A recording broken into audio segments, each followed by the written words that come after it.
They say when a man is about to leave this world, his eyes speak the truth louder than any words, and I swear to you, I will never forget the way my father looked at me on his final night. It was not the weak gaze of a dying man. No. It was strong, piercing, almost desperate. As if he was trying to burn a message into my very soul. I remember sitting beside his bed, the smell of medicine and fading flowers heavy in the room. The clock ticked louder than usual, each second dragging me closer to a moment I never wanted to face my father, the man who had built everything we had from nothing but his bare hands and sheer determination, and was slipping away. To the world outside, he was more than a man. He was a pillar, respected, admired, feared even. They called him a self-made king, but to me, he was just my father, my guide, my shield, my greatest teacher. And that night, as the shadows of death wrapped themselves around him, he called me closer. His hand, once strong enough to lift me high into the air when I was a child, trembled as it gripped mine. His voice, though faint, carried the weight of something eternal. "Never let greed take away what's yours," he whispered, his eyes locking onto mine with a fire that refused to die out. "Trust carefully. Even in family." Those words cut through me like ice. At that moment, I didn't fully understand. I thought he was simply speaking of the world outside, of strangers, of ruthless businessmen, of competitors who would do anything to see me fall. I nodded, tears streaming down my face, believing I was receiving a father's final warning about life beyond our gates. But as I sat there, clutching his hand, I had no idea at all, that the real danger wasn't out there in the world. It was inside our very home, inside the very blood that ran through our family. I leaned closer, whispering back, "I promise, Father, I'll protect everything you've built." For a fleeting second he smiled, that proud, knowing smile I had seen 1,000 times before, a smile that told me he believed in me, a smile that carried both love and sorrow, and then he was gone. The silence that followed was heavier than any storm I'd ever known. The world outside kept moving. Cars passed, the night deepened, but inside me, time froze. My father's last breath became the moment my life split into two halves, the world before and the world after. I sat there for hours, staring at the ceiling, replaying his final words again and again. "Never let greed take away what's yours. Trust carefully, even in family." What did he mean? Who did he mean? Why would he say that? At the very edge of his life? I brushed the questions aside at first, convincing myself it was only a father's caution. But deep down, those words echoed like thunder in a silent sky. They haunted me, in my sleep, in my waking thoughts, in the quiet moments when I found myself alone. And soon, I would learn the cruel truth.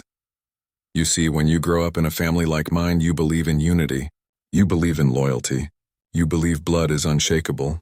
But what I didn't realize, what I couldn't see back then, was that greed is poison, and once it seeps into someone's heart, even family turns into an enemy. That night, as I walked out of his room for the last time, I carried two things with me: the unbearable weight of grief, and the mysterious warning of a father who saw further than I ever could. If only I had known how soon those words would come alive. If only I had known that the man I trusted like a brother, the one I grew up sharing meals and memories with, was already sharpening his knife in silence, waiting to steal not just my father's legacy, but my very soul. But I didn't know. I couldn't know. Instead, I cried myself to sleep that night, believing the greatest loss I'd ever suffer was the man who had raised me. Little did I realize. The real loss was yet to come, and it would not come from death, but from betrayal. The room where my father breathed his last became sacred to me. For days after, I would step inside, sit in the very chair I had sat that night, and close my eyes. Sometimes I could almost hear his voice. Sometimes I could almost feel his hand in mine. The world outside moved fast. Relatives came with their condolences. Neighbors brought food. Business partners sent flowers. Everyone praised my father, speaking of his honor, his strength, his integrity. But their words, though kind, felt empty to me, because none of them had heard what I had heard. None of them carried the burden of those final words. Even in family. Why did he say that? It gnawed at me.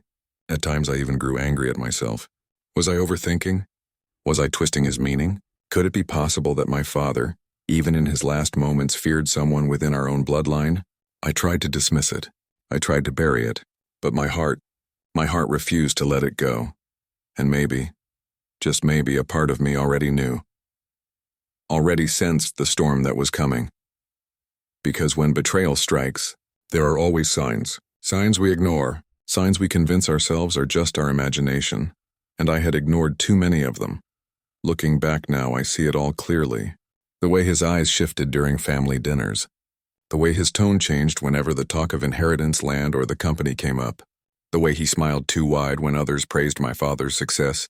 But at the time, I was blind. Blind because I trusted too much. Blind because I believed family meant safety, and that is why my father's warning became the first thread in a web of betrayal that would soon consume my life. So if you ask me where this story begins, I will not tell you it begins with a company, or land or property, or even wealth. No. It begins in that dimly lit room, with the smell of wilted flowers and fading life, with a man who had carried the weight of an empire in his hands.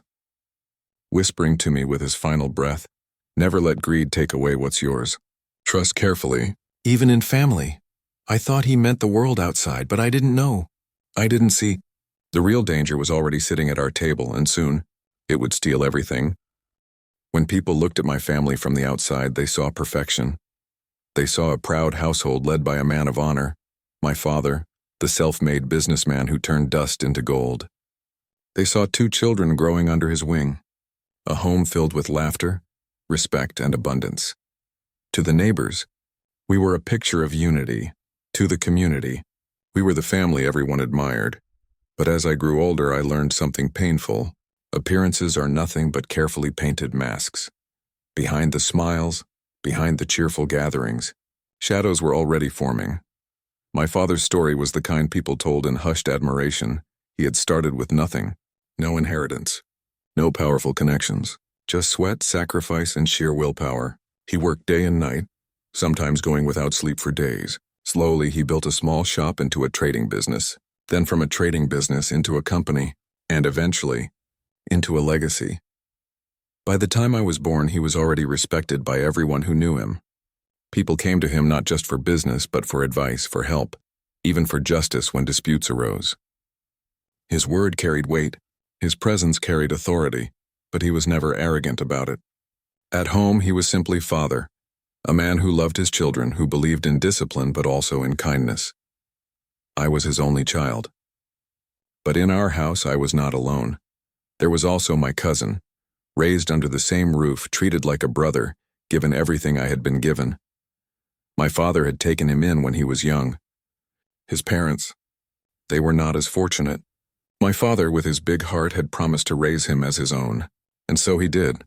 To the world, we were 2 brothers, and in my young eyes, we truly were. We grew up together. We shared toys, meals, and even secrets whispered late at night.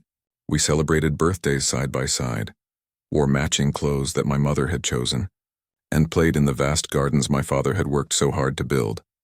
There were moments, warm, golden memories, where I truly believed nothing could break the bond we had. Like the time we sat on the rooftop, counting stars, and he promised me, "We'll always be together, no matter what." I held on to that promise for years, but as I look back now, I realize there were cracks even then, small ones, hairline fractures in the glass that I ignored. Because I wanted to believe we were unbreakable, it began subtly. I would notice how his eyes lingered a little too long when people praised me. When father introduced me proudly to guests as my heir, my son, my cousin's smile would stiffen, just slightly as if forced. He laughed when I laughed. He clapped when I succeeded. But behind that laughter, behind that applause, there was something else, something cold, something calculating. Even as children, I sensed it, though I couldn't name it back then. At the dinner table, I began to hear whispers, relatives speaking softly, words meant for grown ears but sharp enough to pierce a child's heart. "It's not fair, is it? He raises them both, but only one will inherit. Blood is blood. How long before resentment grows? That boy deserves something too." Those whispers planted seeds, seeds of doubt, seeds of envy. I didn't know it at the time, but they were watering the roots of betrayal long before I could see it growing. Still, there were moments when I brushed it all aside. I told myself I was imagining things. He was my brother. At least that's what I wanted to believe. I remember one winter evening. Father had taken us both into his study. He placed his heavy hand on my shoulder and said, "One day all this will be yours." My cousin smiled, clapped me on the back and said, "You deserve it." But his eyes. Oh, his eyes told another story. That night, as I lay in bed, I replayed the look he gave me. A smile on his lips, but something sharp and icy flickering behind his gaze. It unsettled me. It made me restless. And though I tried to forget it, I never truly could. As the years passed, the differences between us widened. I studied under Father's guidance, learning the ropes of the business, listening to his lessons about honesty, hard work, and integrity. My cousin, he listened too, but not with the same heart. He was clever, yes. Too clever. He asked the kind of questions that made Father frown. Questions about shortcuts, about profits over people, about how to outsmart competitors rather than outwork them. Father corrected him patiently, but I could see the disappointment in his eyes, and I could see the frustration in my cousin's. The rivalry that began silently, without words, started to take shape. He would challenge me in small ways. Who could run faster?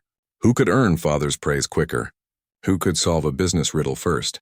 At first it seemed harmless, but over time I realized it wasn't about fun. It was about winning. Always winning, and for him, losing to me was unbearable. I can still recall one particular evening. Father praised me for handling a small deal with maturity, saying that's how a leader thinks. I looked at my cousin, expecting him to smile and share the moment with me. Instead, his jaw tightened, his fists clenched beneath the table. He caught me watching, and instantly forced a grin, but it was too late. I had seen the truth in his eyes again. By the time we were teenagers, it was no longer just subtle tension. There were arguments, small confrontations. He would mock me in front of friends, laugh at my mistakes, twist my words so they sounded foolish. Father dismissed it as sibling rivalry. Mother told me, brothers fight, but brothers love each other too. So I tried to believe it. I tried to hold on to the bond we once shared, but deep inside I knew the warmth of childhood was fading, and in its place, something darker was growing. Looking back, the signs were all there. The cold stares, the forced smiles, the whispers at the table, the subtle competitions that always ended in bitterness. But when you love someone like family, you blind yourself to the truth. You tell yourself it's nothing. You convince yourself they would never turn against you. I was blind. I wanted so desperately to believe in our bond that I ignored the storm gathering right beside me. And by the time I saw it clearly, it was already too late. He smiled at me, yes. He laughed with me, yes, but behind it all, his eyes carried something else. Something cold. Something calculating. And one day, that coldness would destroy everything my father built. The morning my father was laid to rest, the world felt heavier than it ever had before. The air itself seemed to mourn. Gray skies hung over us. The earth damp as if nature had shed tears of its own. I remember standing by his grave, my heart so weighed down it felt like stone.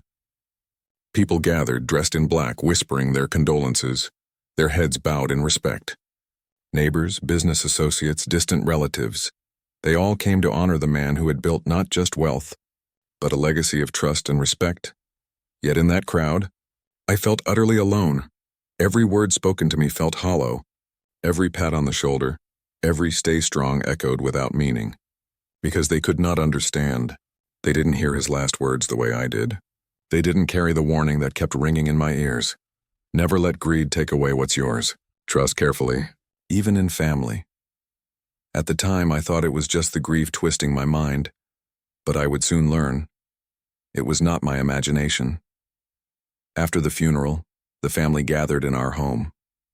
The house that had always been filled with warmth now felt suffocating, like the walls themselves knew something was about to break. We all sat in the living room, the portraits of my father watching us from the walls, his presence still thick in the air, and then the documents appeared. A lawyer walked in, briefcase in hand, carrying what he claimed were my father's final papers. My heart clenched.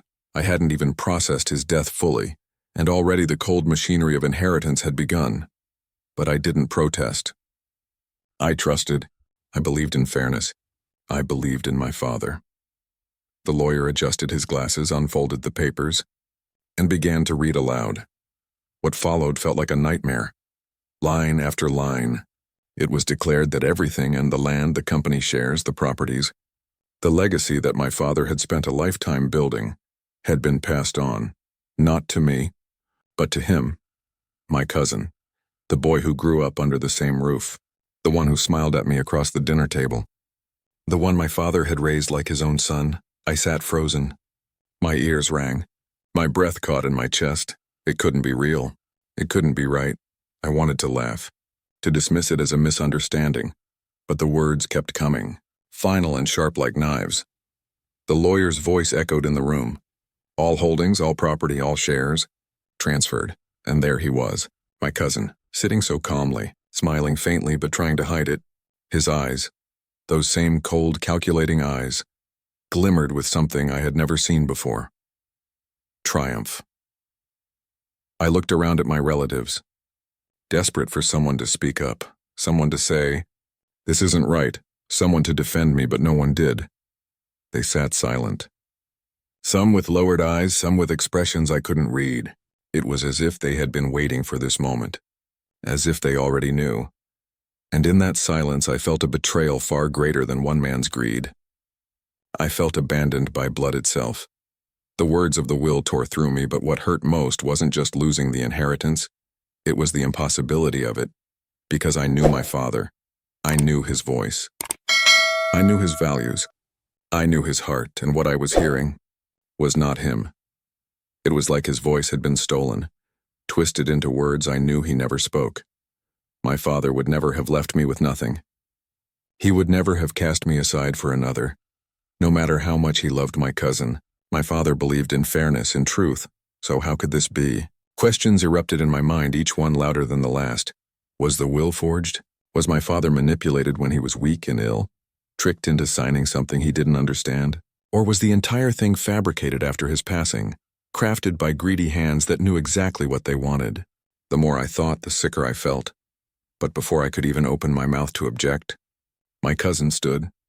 He spoke with a practiced calm, thanking everyone for their support, saying he would do his best to honor Uncle's legacy. And then, he looked at me. That look, I'll never forget it, a mixture of pity and victory. A look that said, "It's mine now." All of it. I wanted to stand up and shout. I wanted to tear the papers from the lawyer's hands and scream that it was a lie. But I couldn't. Because the room, the family, the relatives, the so-called witnesses, had already chosen their side, and it wasn't mine. I walked out of that room in a daze. The walls blurred, the floor shifted under me. My father had been buried less than a day ago, and already, it felt like his entire life's work had been stolen in front of my eyes. Grief and anger battled inside me, choking me, breaking me apart. That night, I sat alone in my room, clutching the only thing that still felt real, a framed photograph of my father. His smile, frozen in time, seemed almost alive. I whispered to him, "Did you know? Did you see this coming? Is this why you warned me?" No answer came. Only silence, but deep inside I knew he must have seen it. He must have felt it. That's why he had left me with those words, "Trust carefully, even in family." The days that followed were worse than the funeral itself. One by one, people who once praised me, who once treated me as the heir, began to shift their allegiance. They bowed to him now. They looked to him for decisions. They whispered about how maybe Uncle really wanted it this way. It was as if the world had rewritten itself overnight. Friends I thought were mine grew distant. Relatives I trusted avoided my gaze. And my cousin, my so-called brother, paraded around as though he had been crowned king, and me? I was left with nothing. No land. No company shares. No power. Not even the respect that had once followed my father's name. It was as if I had been erased. But grief has a strange way of sharpening pain into clarity. As I watched him bask in his stolen glory, a fire began to grow inside me. At first it was faint, just a flicker, but with every smirk he gave me, with every relative who turned away, with every reminder that I had been stripped of what was rightfully mine, that fire grew. It burned in my chest, it roared in my mind, it refused to die. Because deep down, I knew the truth. My father's voice had been stolen. His legacy had been hijacked, and no matter how carefully they tried to bury it under forged words and silent witnesses, the truth could not stay hidden forever. That night, as I lay awake staring at the ceiling, I made a promise not just to myself, not just to the memory of my father, but to the legacy that had been ripped away from me. I would find the truth, I would uncover the lies, and I would make sure the world saw him, my cousin, my betrayer, for who he truly was. This wasn't the end. No, this was only the beginning. When you lose someone you love, grief alone is heavy enough to break you. But when grief is followed by betrayal, it becomes unbearable. In the days after the will was read, my world unraveled piece by piece. I had grown up in that house, every corner filled with my father's laughter, his footsteps, his presence. The long dining table where he once sat at the head. The garden where he taught me discipline through play. The study lined with books where he whispered lessons I thought I would carry forever. But all of it was stripped from me. My cousin moved quickly. Too quickly. As if he had prepared for this moment long before father's passing. Within days, he was already in control. The servants, the household staff, even the driver, all of them began answering to him. I remember the day he walked into the living room, carrying himself like a king, and said to me plainly, "It's time for you to leave." Leave. That one word shattered what little strength I had left. It wasn't just a house. It was home. It was history. It was the last place my father's presence still lingered. I tried to protest, but no one stood by me. Relatives looked away. Friends of the family, the very ones who once praised me as the rightful heir, now shook his hand, congratulating him on his responsibility. And me. I packed my bags in silence. As I walked out of the house, suitcase in hand, I turned one last time to look at the gate. The same gate my father walked through every morning. The same gate that had welcomed guests with pride. It no longer felt like mine. The company was next. I had spent years learning its heartbeat under my father's guidance. I knew the employees by name. I knew the struggles my father endured to build it. I had walked through its halls dreaming of the day I would lead, but I watched powerless as my cousin took the seat at the head of the boardroom table. I watched as men who once respected me nodded at him, praised him, called him the rightful heir. They knew the truth. They had to, but power changes people. Allegiance bends to wealth, to authority, to whoever sits in the big chair. And in a matter of weeks, the company my father poured his soul into became his. Even my friends began to drift away. People who once laughed with me, who once shared drinks and secrets, grew distant. Their calls came less frequently. Their eyes shifted when I spoke. Some avoided me altogether, as if betrayal were contagious, as if standing beside me might cost them something. And that's when I learned one of life's cruelest truths. When you have everything, everyone wants to stand beside you, but when you have nothing, you stand alone. The only comfort I found was in my mother, or in some versions of this story, the closest relative who had stood by me since childhood. She sat with me one night, her voice heavy with sadness. "Don't fight," she whispered, placing a trembling hand over mine. "Don't fight him. You'll lose more. You'll only end up hurt." Her words pierced me, not because I believed them, but because I knew she spoke from fear. She had seen too much, lived too long to believe justice could come easily. I nodded, promising her I wouldn't do anything reckless. But inside me, a fire was burning, a fire I couldn't put out. I wanted to scream. I wanted to walk into the boardroom, slam the forged will on the table, and expose every lie. I wanted to grab my cousin by the collar, look him in the eyes, and demand to know how he could betray not just me, but the man who raised him. But I stayed silent, because silence was the only weapon I had left. Silence and patience. Weeks passed. The pain dulled, but the anger never left. Every night I lay awake, hearing my father's last words in my head. Never let greed take away what's yours. Trust carefully, even in family. I replayed those words like a broken record, trying to find hidden meaning. Was this what he feared? Had he seen the betrayal coming? Had he tried to warn me? I searched for answers everywhere. In memories, in conversations, in the fragments of his teachings that still lived in my mind. But nothing gave me clarity, until the day I stumbled upon something I wasn't supposed to find. It happened in the study. I hadn't set foot in that room since being forced out of the house. But one evening, when the house was quiet and my cousin was away, I found myself drawn back. The study smelled the same. Leather, old books, faint traces of my father's cologne. It felt like walking into a memory. I ran my hand over the desk, over the drawers, over the shelves where my father kept his most trusted documents. I wasn't looking for anything in particular. Maybe I just wanted to feel close to him again, and then I noticed it.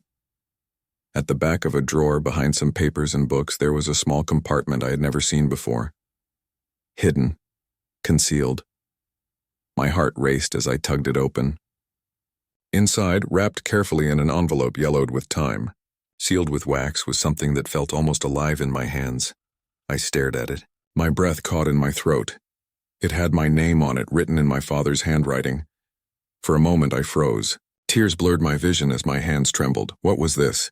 Why had he hidden it? Why hadn't he told anyone about it? The weight of the envelope in my hands felt heavier than the world itself. I wanted to tear it open right there, to devour whatever secrets it held. But I didn't. Because deep down, I knew this wasn't just a letter. This was the truth. The truth my father had left for me. The truth they had tried to bury. And once I opened it, nothing would ever be the same again. My fingers hovered over the wax seal as if touching it might wake my father. The handwriting on the front was unmistakable. Those looping letters, the little curl at the end of his Y. For a second I was a child again, watching him sign letters at his desk while humming some old tune. For a second I could almost hear him say my name. I carried the envelope to my small rented room and sat on the floor with the lamp, casting a thin circle of light. Outside, the city moved on. Lights blinked, cars sighed, lives continued. Inside that quiet circle, the world narrowed down to paper and the man who wrote it. When I opened it, what spilled out was not just words. It was a map of a life, the private side of a man the world thought it knew. It was a father speaking from beyond the grave, clear and steady, as if he had sat down that morning and decided to leave me a compass for the dark days to come. He began by telling me what he had always been too proud to say out loud, that he had seen shadows in the house. He wrote about small moments nobody else noticed, the forced smiles, the way one person lingered too long over conversation about the company, the private calls that ended when someone entered the room. He wrote that age had given him clarity, and illness had given him limited time, so he had acted. He admitted he feared betrayal. He admitted he had worried more than he ever let on. And then, with an ache I could feel through the paper, he explained why the will seemed to say what it did. It was not a mistake. It was a plan to protect the true legacy from being destroyed by greed in plain sight. My hands trembled. As I read, I realized this letter was not only confession, it was instruction. He had hidden the real documents, the true will, somewhere only I would think to look. He had anticipated that the world would assume, that the loud and ruthless would seize what they could. And most of all, he had trusted me to find the truth. There were names in the letter, not just of people he trusted, but of people who had agreed to be witnesses if the time came. Old employees who had stood with him when the company barely survived the first storm. A longtime accountant with a stubborn honesty. A housekeeper who remembered things others forgot. He had recorded where key papers were hidden, which bank safe boxes contained backup copies, and even which lawyer had once been a silent ally in case of pressure. Then the proof, a list of account numbers. Dates of transfers that were suspicious, the name of a notary who had been bribed, and, like a dagger, the detailed description of how the forged documents were crafted when my father was weak and unable to stand up for himself. He wrote the names of the men who visited late at night, the dinners where they coaxed him into signatures while his mind drifted. He wrote about a witness who had pretended to sleep in the next room. The letter made my blood run cold and hot at the same time. Cold because every line confirmed the depth of the betrayal. Hot because it offered me a way forward. He wrote plainly, "If they steal what I built, do not answer with violence. Answer with truth. Gather those who will speak it. Bring the proof into the light. Let lies be exposed, not buried deeper. Justice does not need to break a man. It simply needs the courage to insist on what is right. It wasn't about money. He underlined that in the simplest way. This is not for revenge, he wrote. It is for justice. It is for the family name that cannot be sold for comfort. It is for the people who relied on this work. The employees, the farmers who leased land, the small vendors who trusted me. Don't let their trust be sold to a liar. A photograph slid out from between the pages. A faded picture of my father with a man I recognized from past board meetings. A stern-faced accountant who had always seemed distant. On the back, in my father's hand, trust him. He will speak the truth if asked to. And then there was the final part. Instructions that read like a careful blueprint. He wanted me to start quietly. Contact the old accountant first. Gather every invoice, every original certificate of ownership, every scrap that contradicted the forged will. Find the housekeeper who had a memory like a ledger. Visit the land registry office with the original deeds he had hidden years ago and ask for a copy. He even included advice on timing. Do not rush into public spectacle until the facts are undeniable. He warned me of the kind of men my cousin had surrounded himself with. Men who would threaten, placate, or bribe. He told me to document everything, to record conversations where possible, to keep a ledger of evidence. Reading the last lines, I felt my father's hand on my shoulder. You are stronger than you know, he wrote. I raised you to be fair, to be brave, to be patient. Let truth be your weapon. I read the letter 3 times that night. I cried until there were no tears left, laughed a little at the audacity of his plans, and whispered promises I was not sure I could keep. The pain of betrayal had not dulled, but a purpose had been handed to me on a sheet of paper. Instead of feeling like a victim, I felt like an instrument of something larger, like a torchbearer for a man who had given so much. It hit me then how carefully my father had thought about everything. Even in his last days, he had not been defeated by grief. He had been strategic. He had expected the darkness and prepared a path through it. I had always admired his mind in business, but this was the most personal, tender strategy I had ever seen, one built not for him but for me, and for the truth. The envelope had done what my sleepless nights and aching heart could not. It transformed fury into a plan. It shaped grief into resolve. By dawn, the numbness gave way to a fierce clarity. I knew who I needed to find first. I knew which doors to open, which people to speak to. I knew I would have to be careful. More careful than I ever had been. My cousin had the facade in the crowd. I had evidence and the steadiness of a man who believed in right. This was not the time for dramatic confrontations or theatrical revenge. My father had taught me better. Justice, he had insisted, was not a show. It was a methodical reclaiming of truth. I folded the letter back along the creases my father had made and slipped it into my jacket close to my heart. Outside my window, the city was waking up. For everyone else, a new day would be ordinary. For me, it was the first move on a long and quiet road. The plan began there, in a room lit by a single lamp with a letter that smelled faintly of my father's shoulder and tobacco. I let the weight of it settle. Proof, allies, instructions. A charge had been laid at my feet. If the world thought my father's legacy could be stolen and hidden beneath forged papers and false witnesses, they had another thing coming. I would not answer with violence. I would answer with truth. They say revenge is best served cold, but in my case, it wasn't just cold, it was patient, silent, invisible. Because if I had rushed, if I had let my anger control me, everything would have been lost. So I smiled. I smiled when my cousin looked at me with those smug eyes, convinced he had won. I smiled when relatives whispered behind my back, saying I had nothing left. I smiled when the board members treated me like a forgotten shadow. He thought I was broken, but I was only waiting. The first step was the documents. My father's letter had been clear. Truth would be my weapon, so I followed every instruction he left me. I began with the old accountant, the man in the faded photograph my father had tucked inside the envelope. His name was Mr. Qureshi. I remembered him vaguely from my teenage years. Quiet, distant, always with thick glasses sliding down his nose. At first he was hesitant when I knocked on his door. Time had bent his shoulders and suspicion had sharpened his eyes. But when I showed him the letter, my father's handwriting, the photograph with the note on the back, his guard melted. His lips trembled as he whispered, "He told me this day might come." From that moment, he became my ally. He dug into his files, pulling out old ledgers and records he had kept.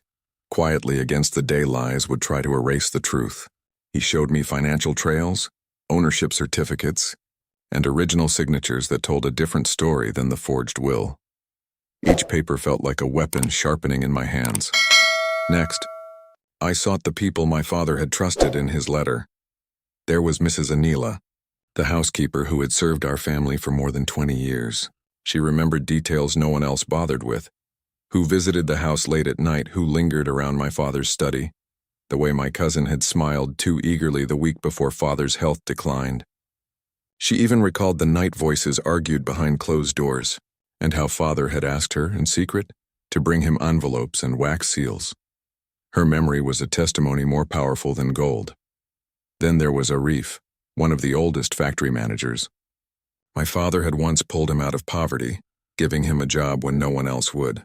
Arif remembered how father would speak of fair hands and dirty hands, and how he worried about greed creeping close to home. Arif kept original copies of agreements my cousin had tried to replace with newer versions. When I explained what had happened, he slammed his fist against the table and swore he would stand by me when the time came. Piece by piece, person by person, I rebuilt the foundation my cousin thought he had stolen. But this wasn't just about gathering allies. It was about moving in the shadows. I couldn't let my cousin know I was preparing a storm. So every time I saw him, I played the part he expected me to. At family dinners, I sat quietly while he boasted about expanding father's empire. At company events, I clapped politely when he announced decisions. When relatives spoke of how lucky he was, I nodded as if I agreed. He thought my silence was defeat. He thought my smile was surrender. He didn't realize every handshake, every polite nod, every quiet smile was the mask I wore while building his downfall behind closed doors. There were nights I wanted to scream, nights I wanted to storm into his office and throw the evidence in his face. Nights I wanted to tell the world what he had done, but I remembered my father's words. Do not answer with violence. Answer with truth. So I kept building. Slowly, carefully, quietly. I visited the land registry office next. My father had written specific instructions about where the original land deeds were hidden. The clerk, a tired-looking man in his 50s, raised his eyebrows when I requested copies. Strange, he said. Someone already came asking about these a few months ago. I asked for details, pretending to be casual. He shrugged, but I caught the flicker in his eyes. He remembered the name. He remembered the face. My cousin had been there before me. That confirmed what I already suspected. This betrayal wasn't impulsive. It had been planned. Long before father's death. The thought made my stomach twist, but it also gave me fuel. If he had planned so carefully to steal, then I would plan even more carefully to take it back. Days turned into weeks. Weeks into months. My collection grew. Deeds, contracts, letters, testimonies. I stored copies in safe places. One with Mr. Qureshi, another in a rented locker, and one in digital form with a lawyer my father had trusted long ago. At the same time, I began documenting my cousin's every move. When he signed new contracts, I noted the dates. When he boasted in public about things that didn't add up, I quietly recorded his words. When he slipped and revealed knowledge he should not have had, I wrote it down. Each detail was another thread. And soon, those threads would weave into a net so tight he could not escape. But what made it hardest was the act I had to play. I had to look him in the eye and pretend nothing had changed. I had to eat at the same table, smile at the same jokes, act like his rise didn't gut me every single day. He would grin, tilt his glass, and toast to his victory, and I would grin back. He saw brokenness, but inside, I was fire. One night I stood alone in my room, staring at the collection spread before me. Documents, testimonies, names, numbers. The puzzle was nearly complete, and for the first time since my father's death, I felt ready. The storm was no longer a dream. It was real and it was coming. He thought he had buried the truth, but what he didn't know was that the truth was digging its way out, and when it surfaced, it would not whisper. It would roar. Some storms arrive without warning. Others you see forming on the horizon, darkening the skies little by little, until the moment lightning splits the air. That day, the day of the confrontation, was a storm I had been waiting for. It was supposed to be a celebration, a family gathering, disguised as a company board meeting. My cousin had arranged it himself. He wanted everyone there, the relatives who had praised him, the board members who had bowed to him, the employees who now worked under his command. He called it a new era for the family legacy. I called it his stage, and I was ready to tear the curtains down. The hall was grand, filled with glittering lights, polished wood, and rows of faces. My cousin stood at the head of the long table, his voice booming with pride. He wore the confidence of a king addressing his court. He spoke of profits, of expansions, of how he had been the one to save the family legacy from falling apart. He smiled wide, his teeth flashing as applause echoed through the room. For a while, I sat quietly, watching, waiting. Every laugh he forced from the crowd, every boast that rose from his lips, every glance in my direction, laced with arrogance, he thought I was invisible. But invisibility was my greatest weapon. Finally, when the applause died down, I stood. The room quieted. Some eyes turned toward me in surprise, others in irritation, as if wondering why the forgotten child had risen to speak. My cousin tilted his head, smirking. Well, I didn't think you had anything left to say. I let his words hang in the air before I spoke, and when I did, my voice was calm. Not trembling. Not angry, calm, because the truth doesn't need to shout. I don't have much to say, I began. Just a few things my father left behind. A few truths that deserve to be heard, he chuckled, dismissive. But then, I placed the first envelope on the table. The seal cracked open. Pages slid out. Original property deeds with my father's signature, untouched and unmistakable. This, I said, holding it up for all to see, is the real deed to the family land. Not the version he claims. The ink is tested, the dates verified. My father signed this long before the papers he presented appeared. Murmurs rippled across the room. My cousin's smile flickered, but quickly returned. Old documents, he said smoothly. Outdated, irrelevant, I smiled back. Outdated? Then perhaps you'd like to explain why the notary who signed your version admitted he was bribed. Gasps filled the hall, and before he could answer, the doors opened. Mr. Qureshi, the old accountant, walked in with slow, steady steps. His gray hair caught the light as he placed a thick binder on the table. These, he said, his voice firm, are the original financial records. Your father entrusted me with copies. Every transaction, every signature preserved exactly as he made them. And I am prepared to testify under oath that the papers presented by this man, he pointed at my cousin, are forged. The room buzzed like a hive struck with a stone. My cousin's face hardened. His eyes darted, calculating, but I wasn't finished. Another figure entered. The housekeeper, Mrs. Anila. Her hands trembled slightly, but her voice was clear. I saw it myself. I saw the late-night meetings, the documents placed before your father when he was too weak to protest. I heard the whispers. I heard him say he didn't trust you. Every word was a dagger, and every dagger struck its mark. My cousin tried to laugh it off. You're bringing servants and old men to attack me? This is pathetic, but then I pulled out the letter. The room fell silent. This, I said softly, is my father's last letter. Written in his own hand, sealed by him, hidden in his study. He wrote of the betrayal he feared.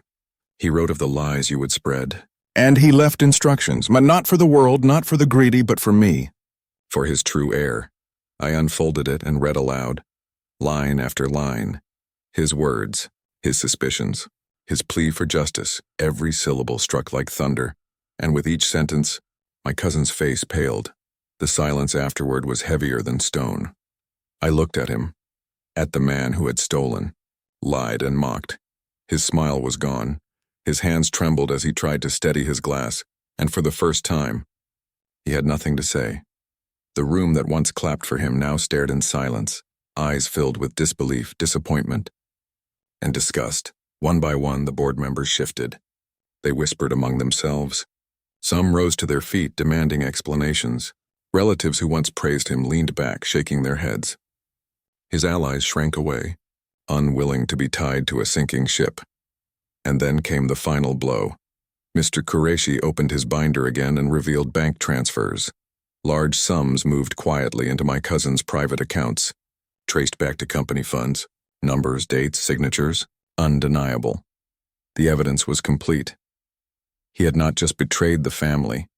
He had stolen from the company, from the people who worked day and night under its roof. He opened his mouth, but no words came. The man who had spoken with thunder now stood mute, his kingdom collapsing in front of him. His gaze darted from face to face, searching for support, but found only cold eyes and turned shoulders. In that moment, he was alone, just as I had once been. I stepped closer, my voice steady, carrying the weight of everything my father had taught me. You thought you could take everything with lies.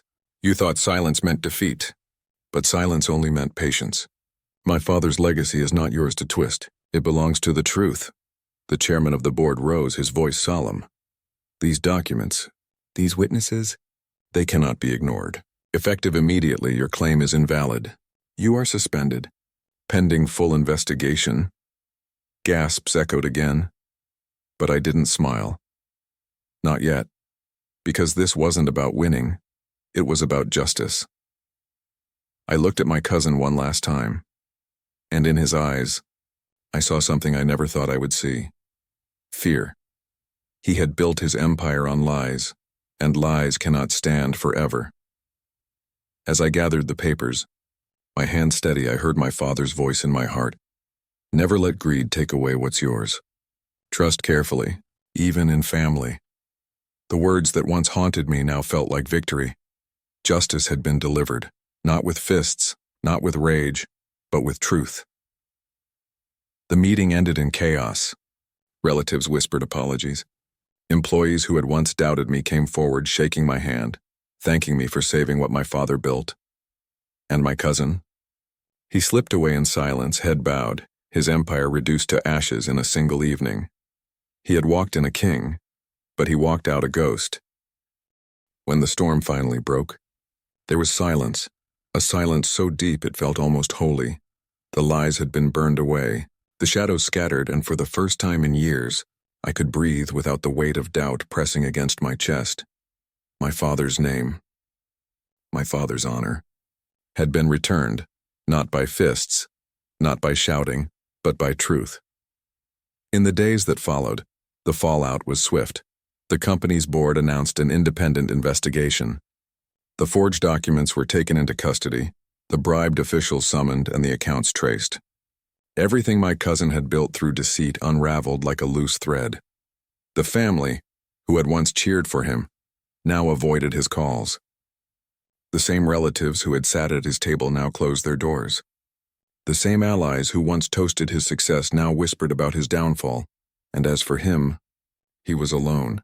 The man who once strutted like a king now walked like a shadow, without applause, without power, without an audience. I didn't chase him.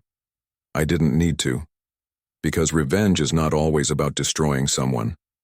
Sometimes, it's simply about showing the world who they really are. One morning, I stood outside the company gates, the same gates where my father had once arrived every day with pride in his stride. Workers passing by nodded, some stopped to thank me. Their voices carried respect not for wealth, not for power, but for restoring the truth. And in that moment I realized I hadn't just reclaimed papers. I hadn't just reclaimed property. I had reclaimed my father's legacy. We rebuilt slowly. Not everything could be taken back. The stolen money, the wasted years, the scars left by betrayal. But the honor of the family name? That was priceless. For the first time in a long time, people spoke my father's name with respect, not suspicion. They remembered him as he deserved to be remembered. A man of vision, of hard work, of integrity. That was the true inheritance he left me, and that was the inheritance I vowed to protect. I often thought back to that night after his funeral, when I sat in the dark, convinced I had lost everything. I thought revenge meant burning my cousin to ashes, reducing him to nothing. But time taught me something different. Revenge is not fire, revenge is light. A light so strong it exposes lies for what they are, a light so sharp it cuts through the masks people wear. Light that forces the truth to stand, naked in front of the world. The truth is, my cousin destroyed himself. I only held up the mirror. Weeks passed. The board reinstated me as a rightful heir in the company, though I didn't sit in my father's chair with pride or greed. I sat with humility. I knew what power could do to a man if he forgot where it came from. The documents, the properties, the accounts, they were restored piece by piece. But those were just shadows compared to what I truly gained. The respect of those who mattered, the vindication of my father's memory, the peace that comes from knowing I did not let betrayal win. As for my cousin, the last I heard, he lived quietly in a rented house far away, stripped of everything he once boasted about. No friends, no allies, no applause, and strangely, I did not hate him anymore, because hatred is heavy, and I had carried enough weight already. I pitied him. For a man who has lost the trust of the world has lost everything, no matter how much gold he once counted. One evening, I walked through my father's study, the room where he spent countless nights drafting letters, making plans, protecting the family's future. The desk was still there. The faint smell of old paper, ink, and wood lingered in the air. I placed the recovered documents neatly in the drawer, as he would have wanted. And then I placed his letter, the one that had saved me, the one that had guided me through the storm, on top. His handwriting stared back at me. His words lived on, and I whispered softly, "It's done, Father. They know the truth. You can rest now." That night, for the first time since his death, I slept peacefully. No nightmares, no shadows, only the quiet comfort of justice served. Looking back now, I understand what this journey taught me. Betrayal cuts deeper than any blade. It comes from those you trust most. It breaks not just your heart, but your faith in the world, but truth.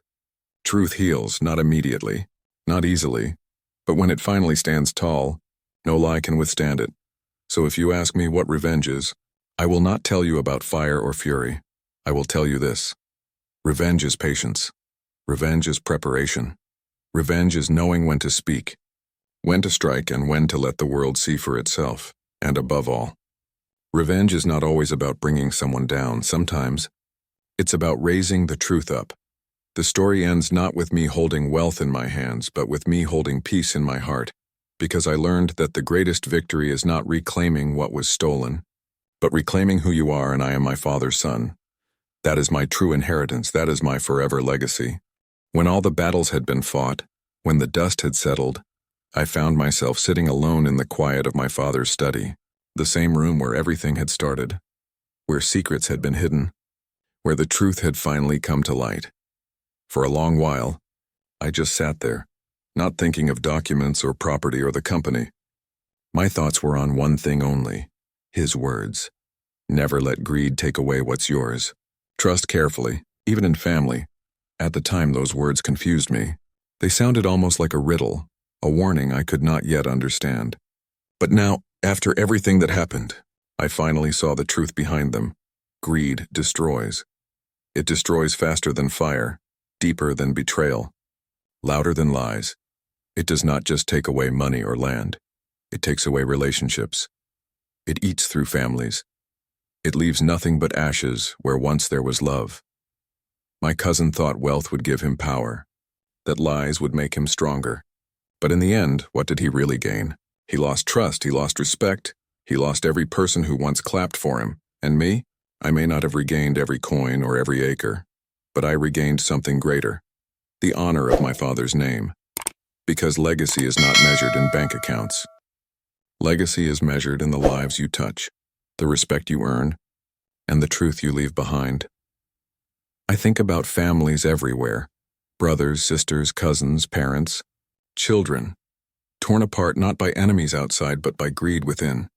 It is easy to blame outsiders, easy to point a finger at strangers, but sometimes the deepest wounds do not come from a sword, but from a smile across the dinner table. It is those you trust most who can break you hardest. That was the wound I carried, but it also became the lesson I share. I learned that protecting a legacy is not just about fighting for documents, or wealth. It is about standing for truth, even when the whole room is silent. It is about honoring the love and sweat of those who came before you. It is about refusing to let lies rewrite history. My father did not work his entire life just to leave behind numbers in a ledger. He worked so that his children, so that I, would carry forward his values. Integrity, honesty, respect. That is why his last words were not about money. They were about trust, because money can be earned again, land can be bought again. But trust? Once it is broken, it is gone forever, even now. I remind myself every day, trust carefully, not out of fear, but out of wisdom, not to build walls, but to guard my heart, because sometimes the person who betrays you is not the stranger at your door, but the one sitting right beside you. And yet, I do not end this story with bitterness. Yes, I was betrayed. Yes, I was wronged. But I also saw justice. I saw truth win. And I saw that no matter how dark betrayal feels, the light of integrity will always outlast it. If my father were here today, I would tell him this: your words guided me, your warning saved me, and your legacy lives on, not in gold, not in land, not in titles, but in the truth I carry forward. So to everyone who listens to my story, let this be your reminder: protect what truly matters. Do not let greed tear apart your bonds. And never forget that the richest inheritance a parent can leave is not wealth, but wisdom, because money fades, property shifts. But honor stays forever. I close this chapter of my life not with anger, but with gratitude. Gratitude for the lesson. Gratitude for the truth. Gratitude for the chance to rise after falling. My father once told me to trust carefully. Now I finally understand. Trust is the real treasure. And legacy is love.